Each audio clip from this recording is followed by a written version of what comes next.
Good Evening Business. Actu, experts, débat et interview des grands acteurs de l'économie. Voilà, 19h33, c'est Denis Ferrand, directeur général de l'Institut Rexecode qui est avec nous. Bonsoir Denis, bienvenue. Bonsoir Guillaume. Nous allons parler compétitivité parce que vous publiez tous les ans un rapport, bilan annuel de la compétitivité de la France. On va en parler dans un instant. Je voudrais juste qu'on fasse un détour par un de vos confrères qui nous attend pour parler, et je vais vous demander votre avis aussi là-dessus, sur le chiffre qui est tombé du côté des États-Unis. C'est Philippe Wechter qui est avec nous par visio. Bonsoir Philippe, bienvenue. Bonsoir Guillaume. Bonsoir, merci d'être avec nous, directeur de la recherche économique chez Ostrum Asset Management. Qu'est-ce que vous avez pensé, vous, de ce chiffre que les marchés sont en train de décortiquer, celui de la croissance américaine, 2,9% de croissance sur le quatrième trimestre aux États-Unis? Un expert nous disait tout à l'heure, c'est un chiffre quand même à relativiser. Il y a une grosse commande de Boeing notamment. Comment est-ce que vous regardez tout ça, vous, Philippe, ce soir? Il y a plusieurs choses. Le chiffre est un peu plus élevé que ce qui était attendu. La consommation joue un rôle toujours très, très important. Donc on est dans une logique habituelle de l'économie américaine. Plusieurs points néanmoins. Le premier est que l'investissement résidentiel baisse depuis 7 trimestres maintenant. C'est-à-dire que les ménages américains n'achètent plus de maisons. C'est un signal qu'il faut conserver à l'esprit parce que c'est une source de fragilité du cycle américain. Deuxième point, les chiffres de consommation du dernier trimestre disponibles n'ont pas eu la hauteur qu'on souhaitait. Ça veut dire que probablement au mois de décembre, les chiffres de consommation n'ont pas été bons du tout. Et puis, dernier point, les importations ont baissé sur le trimestre, ce qui traduit une demande interne pas si robuste. Un chiffre facial qui est plutôt bon, ouais. Mais une situation effectivement, qu'il faut relativiser aujourd'hui sur les États-Unis. Qu'est-ce que ça nous dit pour 2023 ? Enfin, même si je comprends que la question comporte son lot de complexité, Philippe, pour vous, finalement. Là. Il y a deux choses.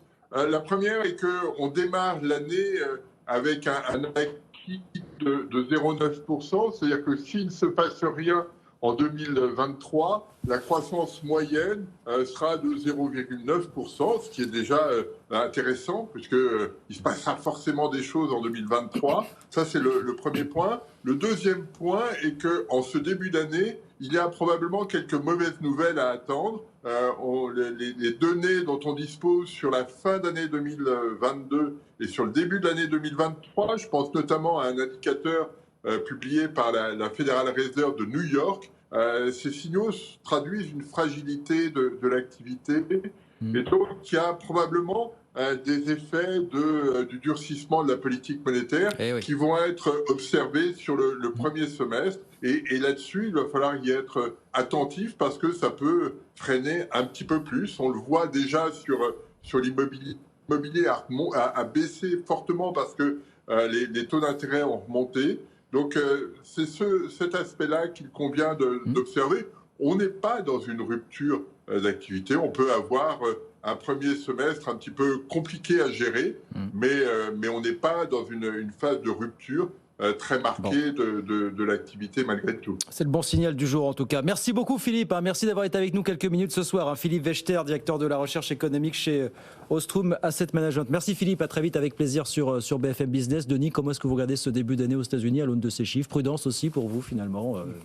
Oui, c'est vrai, je partage tout à fait la lecture que fait Philippe Wechter de la situation. J'ajouterais quand même un élément, notamment sur la consommation, qui effectivement tient à la faveur d'un taux d'épargne qui est extrêmement bas, 2,9% sur l'ensemble du quatrième trimestre. Alors on était à 2,7 au troisième trimestre, mais bon, c'est jamais que 5 points en dessous de ce que l'on a habituellement. Donc les ménages américains puisent quand même assez fortement. On voit bien qu'il y a un écart qui s'est créé entre la trajectoire de la consommation et la trajectoire du pouvoir d'achat de leurs revenus. Les ménages puisent dans leur épargne. Ça ne va pas durer longtemps. Et puis, oui, au bout d'un moment, la remontée des taux, ça mord. Évidemment, ça mord il y a un moment donné sur le résidentiel. Et ça va se faire sentir dans les prochains mois sans doute. Bon, 0,9% d'activité acquis de croissance aux États-Unis, en tout cas pour 2023. La France, donc, Denis, on va en parler dans un instant. Alors, avant de parler de ce bilan annuel de la compétitivité, comment est-ce que vous regardez d'un mot les chiffres du chômage, notamment, qui sont tombés hier, finalement? Où est-ce qu'on en est, là, pour vous donner? C'est vrai que sur le chômage, ou plutôt sur l'emploi, enfin, j'aime bien regarder le symétrique, j'aime bien regarder l'emploi. En gros, vous avez le PIB, on va connaître très rapidement les chiffres du quatrième trimestre, mais grosso modo, sur l'ensemble de l'année, en glissement annuel, on fait 0,5 de PIB. Et on va faire pas loin de 1,5% d'emploi. Donc en fait, on voit bien qu'il y a un décalage qui s'est installé entre la trajectoire de l'emploi et la trajectoire du PIB. On fait beaucoup plus de progression de l'emploi qu'on a de progression de l'activité. Donc ça veut dire qu'il y a de la productivité qui est négative. Hein. Mais et ça, en fait, c'est vraiment le puzzle sur lequel les économistes butent. Et un puzzle qui tient probablement... Un peu atypique comme situation, quoi. Oui, mais des difficultés de recrutement, on n'en a jamais connu à ce niveau. Il y a peut-être aussi des recompositions sectorielles de l'économie qui sont en train de se mettre en place avec beaucoup de création d'emplois dans des activités de services, mais pas que. On voit de toute façon, même jusqu'à la fin de l'année, la dynamique de la création de postes, les embauches étaient encore extrêmement fortes, et notamment les embauches en CDI. Donc en fait, il y a vraiment des mutations dans l'emploi qui sont en train de se faire, qui sont sous-jacentes à ce mouvement quand même très fort. Hein, et l'explication par les alternants, par la progression du nombre d'alternants, ça explique que grosso modo, un tiers des créations nettes d'emplois. Il y a quand même d'autres éléments à aller rechercher. Et avec autant d'emplois, si on n'arrivait pas à faire baisser le chômage, ce serait quand même surprenant. La population active ne progresse plus beaucoup en France. La population en âge de travailler se contracte même. Donc, avec 1,5% d'emploi, ça suffit. Faire une baisse du chômage, du nombre de demandeurs d'emploi, ça suffit. Mais c'était effectivement ce que vous disait le patron de Manpower qui était à votre place hier soir, qui nous disait effectivement les entreprises se transforment, et rien que ça peut nous permettre encore de garder bon espoir sur le marché. Et d'ailleurs, dans les enquêtes de conjoncture de l'INSEE qui étaient sorties à la fin de la semaine dernière, au début de cette semaine, pardon, les opinions sur le climat de l'emploi étaient très positives. Ça reste très positif. Alors la compétitivité, donc, parce que ça fait 16 ans que vous publiez votre bilan annuel de la compétitivité de la France. L'an dernier, vous nous disiez, Denis, ici même, que les indicateurs de cette compétitivité s'étaient dégradés par rapport à nos voisins européens du fait, toujours encore, de la chute des exportations, de la désindustrialisation. On sent ici et là des petits signes parfois de mieux pour l'année 2022. C'est ce que vous constatez vraiment Oui, c'est effectivement, c'est plutôt ce que l'on confirme. Effectivement, commençons par remplir le verre. Allez, on va le remplir au quart. À peu près. Bon, c'est déjà. Non, mais on est prévenu comme ça. Voilà, non, mais c'est déjà une étape. Donc, effectivement, quand on regarde l'indicateur que l'on privilégie, c'est celui qui va rapporter les exportations françaises par rapport aux exportations de la zone euro. Donc, même monnaie, des économies qui sont assez semblables dans leur structure et dans leur mode de fonctionnement. Et sur cet indicateur-là, on a une progression en 2022 par rapport à 2021. Une progression de 0,3 points. Donc, la part. C'est le poids de la France dans les exportations. La part des exportations françaises de marchandises dans les exportations de la zone euro, on a gagné 0,3 points, on est passé de 12,6 à 12,9. Donc c'est bien, c'est une remontée, surtout qui vient endiguer le recul que l'on a eu par rapport à 2019. Et c'est là que l'on commence à passer dans les trois quarts un peu plus vides, malheureusement, c'est qu'on a perdu 1,5 points entre 2019 et 2021. Donc ok, on vient de regagner 0,3 points. C'est bien, mais on est encore loin d'avoir tout comblé. Parce que les mots MAUX, évidemment, dans cette histoire, sont toujours les mêmes. Oui, on va retrouver les mêmes mots. En phase d'être résorbé par l'action publique. Vraiment, vous me poussez à remplir encore un petit peu plus le verre. Mais justement parce que sur 2022, et là aussi, je veux voir les éléments qui sont assez positifs, les déterminants assez classiques de la compétitivité qui vont être les déterminants en termes de coûts et coûts dans toutes leurs dimensions, pas seulement le coût du travail, mais également les conditions d'exercice de la fiscalité de production, les coûts des consommations intermédiaires, les coûts de l'énergie. Et bien en fait, sur ces déterminants, on se rend compte qu'ils ont moins progressé en France qu'ils ne l'ont fait dans l'ensemble de la zone euro. Donc c'est un élément qui est plutôt positif pour la compétitivité coût, et ça se retrouve d'ailleurs aussi dans la compétitivité prix. Nos prix ont moins augmenté. Alors, on va les prendre un par un. Fiscalité, on commence à faire des efforts sur les impôts de prod, notamment. Voilà, les impôts de production, ça se voit en 2021. Et puis, ça met du temps avant de se diffuser, mais c'est en train de se jouer. Et ils ont Même si reculé. Sur la CVAE, peut-être on met une petite pause quand même. Vous avez vu que la disparition de la CVAE sera plus progressive que prévu. Bon. Tout à fait, mais attention, et là je parle de dérive. J'entends. Je ne parle pas de niveau. Le niveau reste beaucoup plus élevé en termes de fiscalité de production en France relativement à nos partenaires, mais la dérive, en revanche, a été positive. Là, nos impôts de production ont reculé, alors qu'ils n'ont pas beaucoup bougé dans les autres pays européens. Donc ça, c'est le premier élément. Prix de l'énergie, ils ont été moins dynamiques en 2022 que cela était le cas chez nos partenaires. En particulier chez nos partenaires qui sont très dépendants du gaz. Et donc, là aussi, c'est un facteur de compétitivité qui a été plutôt en amélioration. Malgré la situation de notre parc nucléaire, qui était un avantage compétitif par le passé, qui est peut-être un petit peu moins cette année, non, malgré tout. Oui, c'est vrai que nous sommes bien moins dépendants du gaz, évidemment. Mais, alors, c'est une question, là, c'est la question de la quantité, de la quantité d'électricité, mais il y a aussi la question du prix et la manière dont on s'approvisionne. En fait, cette crise énergétique, elle est très dissemblable de celle que l'on connaît habituellement. En général, une crise énergétique, ça passe par le pétrole. Et quand ça se passe par le pétrole, le choc sur le prix du baril, il se transmet tout de suite dans les prix des carburants. Là, on sait que tout dépend de la longueur des contrats dont on disposait. Or, on sait que 50% des entreprises industrielles, enfin, le chiffre d'affaires de 50% de l'industrie était fait par des entreprises qui disposaient d'un contrat d'approvisionnement en électricité qui se clôturait à la fin 2022. Oui, c'est ça. Ce qui veut dire que vous avez l'essentiel du choc qui, en fait, ne s'est pas propagé en 2022. Je vous rappelle que notre rapport, c'est la compétitivité française en 2022. On ne fait aucune prévision en l'espèce. Ce que l'on voit jusqu'à présent, c'est que, compte tenu de la nature des approvisionnements, des contrats d'approvisionnement, le choc de prix de l'énergie et en particulier de l'électricité ne s'est pas encore vu dans les conditions de production, dans les coûts de production des entreprises. C'est beaucoup plus une affaire de 2023. Bon, on verra ça dans le rapport donc à la fin de l'année pour 2023. J'appuie sur les points qui font mauvaise performance des produits manufacturés. Toujours. Oui, tout à fait. Ça, c'est Alors, vous avez des facteurs circonstanciels, notamment l'importance du secteur de transport et notamment de l'aviation. Quand on va comparer les parts de marché en 2022 par rapport à 2019, vous avez quand même une bonne explication par notre structure d'exportation qui nous est tout à fait défavorable. Donc ça joue de manière défavorable. Mais il n'empêche que quand on regarde par famille de produits, on va prendre les 20 principales familles de produits, vous en avez 18 qui affichent une part à l'exportation dans la zone euro plus faible en 2022 qu'elle ne l'était en 2019.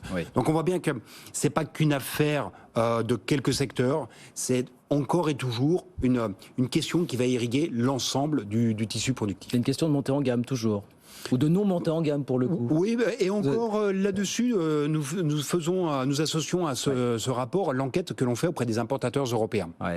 C'est-à-dire qu'on interroge à peu près 500 importateurs européens sur la perception qu'ils se font des produits français, que ce soit en termes de qualité, que ce soit en termes de niveau de prix, que ce soit en termes de services incorporés aux produits. Vous dites alors Et en fait, il y a plutôt une légère amélioration quant à l'image des produits français qui est intervenue, notamment en termes de contenu en innovation et en termes de qualité intrinsèque des produits. Parce que cette enquête, on l'a faite une année on interroge les biens de consommation, une année on interroge les biens d'équipement. Là, on interroge les biens de consommation. Et donc, quand on compare avec les résultats de l'enquête de 2020, là, on voit qu'il y a quand même quelques petits éléments d'amélioration. Vous savez comment on qualifie les produits français? Alors, c'est hautement caricatural. C'est quoi? C'est la qualité espagnole, mais avec des prix allemands. Oui. Bon, elle est vieille comme le monde, celle-là. Oui, tout à fait. Elle est connue. Je pense qu'effectivement, on est un peu dans la caricature. Et puis, il y a quand même aussi une question, qu'est-ce que c'est qu'un produit français? Bon, là, ça pourrait nous entraîner. C'est un vaste sujet, on y passerait la nuit. Et d'ailleurs, vous avez mentionné l'Allemagne. Je pense que... Alors je crois que par rapport on a gagné des points par rapport à l'Allemagne en termes de poids des parts de marché au sein de la zone euro. Tout à fait. En fait, quand on regarde le recul de l'Allemagne, l'Allemagne perd des parts de marché dans la zone euro. En fait, leur point haut, c'est 2015.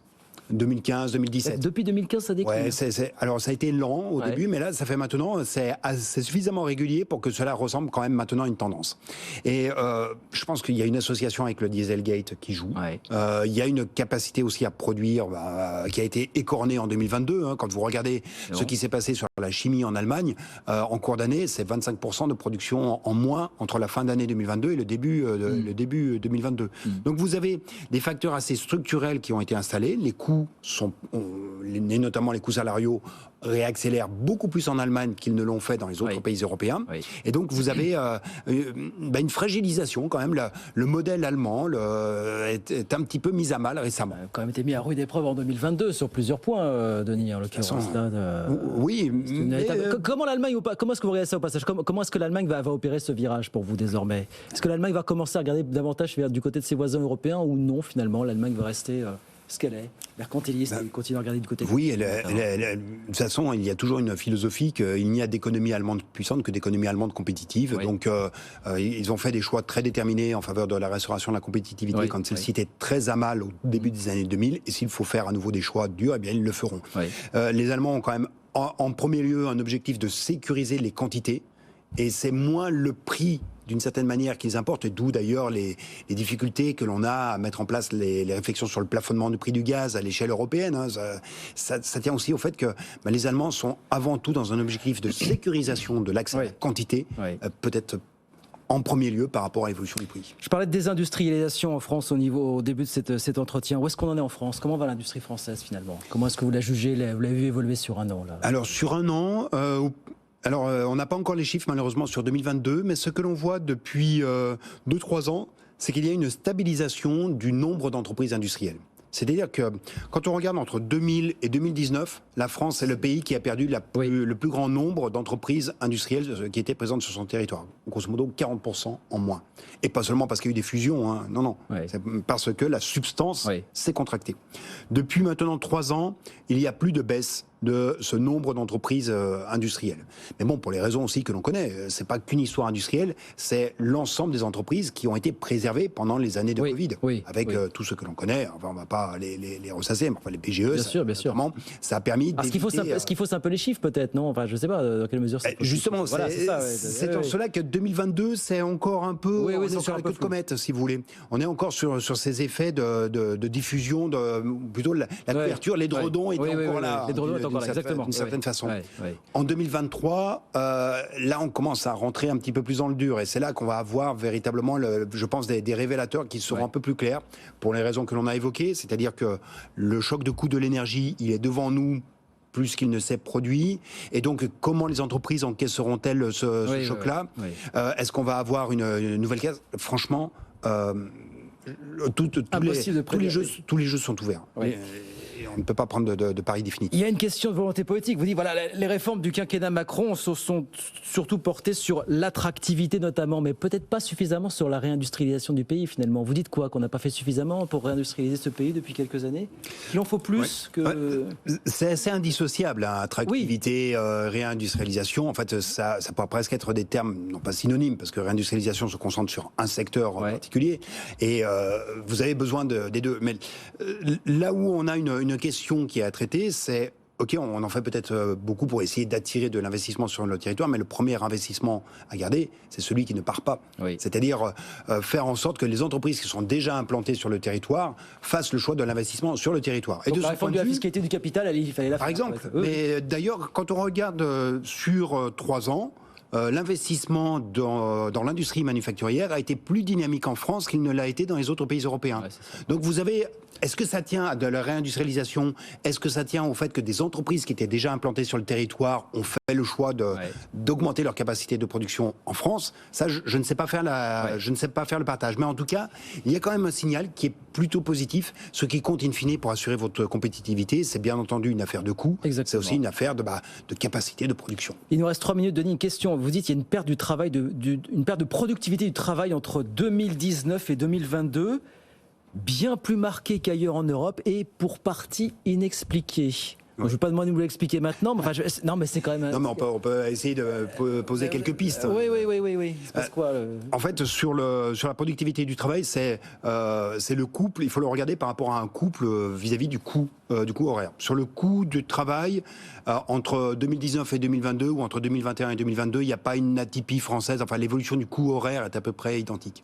En revanche, ce qui compte à la fin, c'est le coût unitaire, c'est-à-dire ce qui vous coûte en salaire pour produire une unité productivité de PIB. Et si vous avez une productivité qui recule, à ce moment-là, même si vous avez le coût horaire qui évolue de la même manière, eh bien, votre coût unitaire se dégrade, vous perdez en compétitivité salariale. Et c'est dans cette équation que l'on est, c'est-à-dire que notre coût pour produire, il est à peu près identique, sauf qu'il y a un problème de productivité.